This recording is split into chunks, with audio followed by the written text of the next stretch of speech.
All right, good morning, good afternoon, or good evening. Whatever time it is when you hear this message, I pray that you are poised to receive, to accept, and to respond to words of wisdom. Ashe. So yesterday I saw this wonderful quote from a brother, Markel Russell.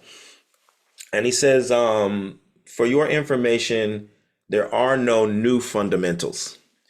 There are no new fundamentals. And I love that quote because it also reminds me of, excuse me, something from The Art of War. Sun Tzu says something to the effect that there are only five flavors. There are only five primary colors or three primary colors. There are only five notes, but in every instance, these things can be arranged and rearranged with infinite variety, right? The key, however, to your ability to mix flavors and mix colors and mix musical notes and any other variables in a particular discipline depends upon your knowledge of the fundamentals. You got to know that there are only three primary colors and two tones. Once you understand that, then you can start mixing and making all this. You have to know that. You have to know that. You got to have a good sense of how many different kinds of flavors that there are. Okay, so that when you taste something, then you know what are the real building blocks for recreating that taste or bringing out certain particular aspects of that taste. Okay, it's not just guesswork. And this is so pertinent to us today, right now, because today belongs to Obatala Ekuojose. And this morning, we did our morning veneration, and Obatala gave us a really important, a very powerful and clear lesson to this effect about the importance of the fundamentals. And once you know the fundamentals, then you are free to maneuver within the parameters set by the fundamentals. So the lesson that Obatala gave us today talked about a variety of different kinds of change. Okay. A woman wanted to change her marital status. A traveler wanted to relocate and go to a new city. And then a person in the new city was in need of someone who would come and create relief. So all of these different characters were seeking relief, and they had to go from where they were to where they needed to be in order to experience that relief. However, in every instance, there were things that they had to do in preparation. They couldn't just go. They had to be prepared in a certain way in order to reach that destination in a condition to either share something or to receive something that would create the desired outcome. In every instance, it required an understanding of the fundamentals. And the fundamentals, they don't change. Here's the key. Number one, you've got to know the discipline that you're operating within, right? You got to know the name of the discipline. And that's what's going to help you to know, oh, these are the parameters for it. Okay. There are rules of language overall. English has its own grammatical rules, its own spelling rules. Yoruba has its own grammatical rules, has its own spelling rules. Spanish has its own grammatical rules, has its own spelling rules. If you don't know that you're speaking English and you're trying to apply the rules of Spanish, you're going to fail. It sounds so simple, but I want it to be simple.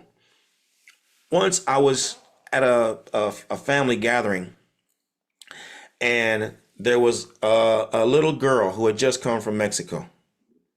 And the little girl, all the children were playing. She might have been about 6. And she kept saying to the other children, pass me the ball. But she was saying it in Spanish. Pass me the ball. Give me the ball. Give it to me. Give it to me. And nobody would give her the ball. They just kept, playing.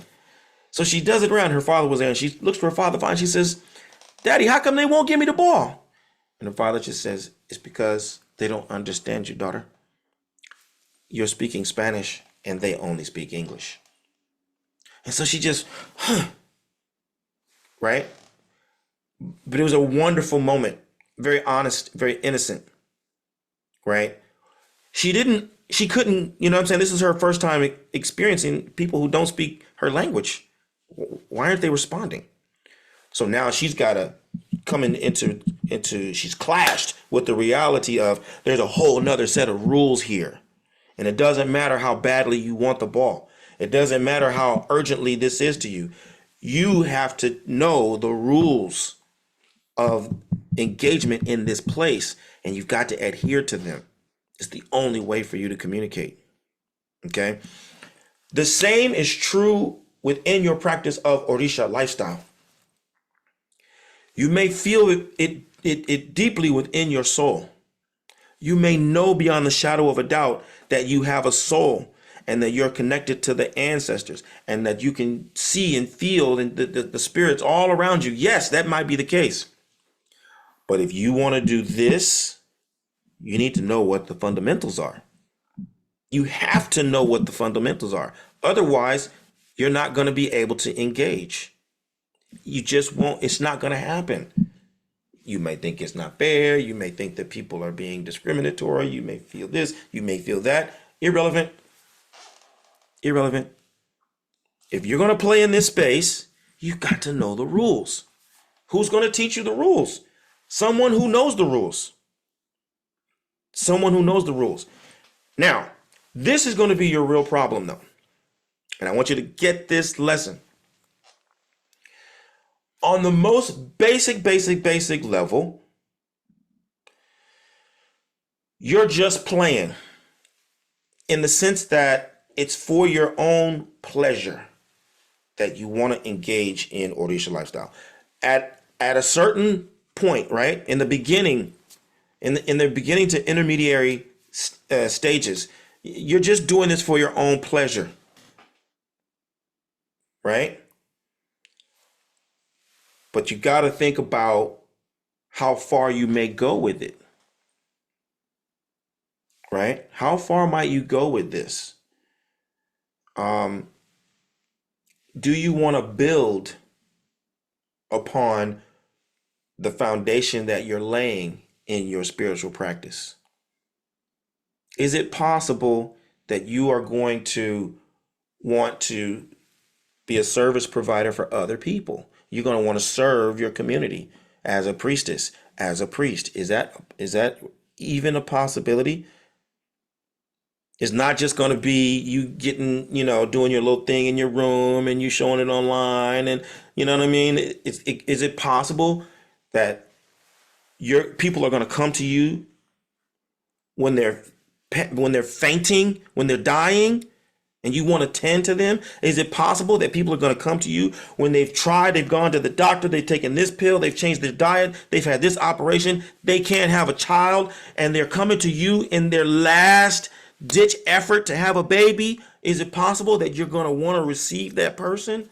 Is it possible that people are going to be on the brink of going to prison, being separated from their families, and they're going to come to you and they're going to be looking to you to help save them? Is it possible that you're going to face those kind of circumstances? Is it possible that this is something that you are laying the foundation that will carry your family lineage deep into the future? This is something that you want to pass on to your children, to your grandchildren, to your great-grandchildren? Are those possibilities? I know right now you're just, getting likes and shares and you're popular with your friends and wow, I know that's where you are right now, but I need you to think, how serious could this be? Because some of us have been around for 30 years.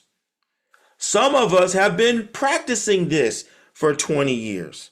Some of us have had master teachers, experts in the field, who have guided us and groomed us and taught us things that we want to share with you. Some of us have been around and have found out the hard way. That ain't gonna work, and that ain't gonna work, and that's a guaranteed fail. We're the ones who are trying to teach you and share with you.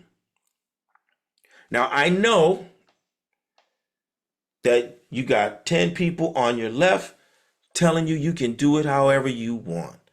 You got 10 people on your right telling you it don't matter what they did yesterday and how they used to do it over there. You got 10 people in front of you who are telling you that you just look good. You just look good. You just look good. You got 10 people who are behind you who just, showering praise upon you. But here's the deal. And this is a tough one. Most people are average, which means they are mediocre.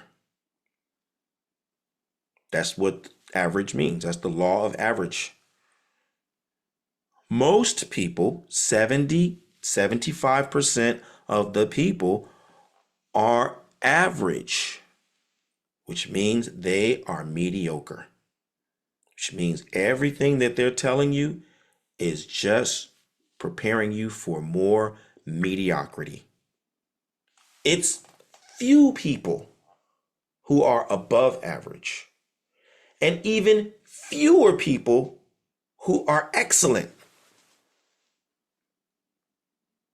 who consistently, year after year after year after year, decade after decade after decade, are delivering high performance.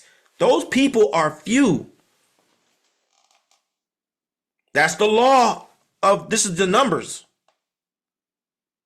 So you can listen to those 10 on your left if you want to. And you can listen to those 10 on your right if that's what tickles your fancy. And the 10 of them in front of you, oh yeah, you can be all in their face and let them be all in your face. And the 10 that are behind you, yep, you can let them push you as much as you like. That is your prerogative. But you need to know most people are average, which means mediocre. Few people are above average, and even fewer are excellent. So what do you want to be? How high do you want to go? That is going to determine whose advice you take and how you arrange your practice at this point. I'm going to tell you, there are no new fundamentals. There are no new fundamentals. You need to make the time to master the fundamentals. Not just be familiar with them, not just be able to say that you know what the three primary colors are and the two tones are, but be able to master mixing them and combining them. If you want to project your practice deep into the future, if you want to really solve big problems. Last night in class, Jake Bay mentioned a great verse from Aaron Dean Logun. I think it's from Hirosu. It says that let us acquire great wisdom. With great wisdom, we can heal great sickness. And by healing great sickness, we can accumulate great wealth. And with great wealth, we can do great things. But first, we have to accumulate great wisdom. Average people don't give great wisdom. It's only the above average and the excellent ones who can bestow great wisdom upon you. Their words may be harsh. They may cramp your style. They may offend your sensibilities. But if you want to be successful over time, you want to make success second nature, you'll stop listening to the average and mediocre people, and you'll put your attention on the great ones, and you'll do exactly what they're asking you to do, because that's in your best interest. And so this is a really poignant lesson for the leaders. Those folks who are committed to improving the world through positive influence. If you're one of those folks, I want you to find out how Oloye Obafemi Origunwa and the Orisha Lifestyle Academy can help you take your practice and your life to the highest level possible. Visit me at obafemio.com or orishalifestyle.com, and let's start working together to help you live the medicine that will heal your life and heal the lives of those who you are destined to serve. I look forward to working with you. Bye for now. Odabo.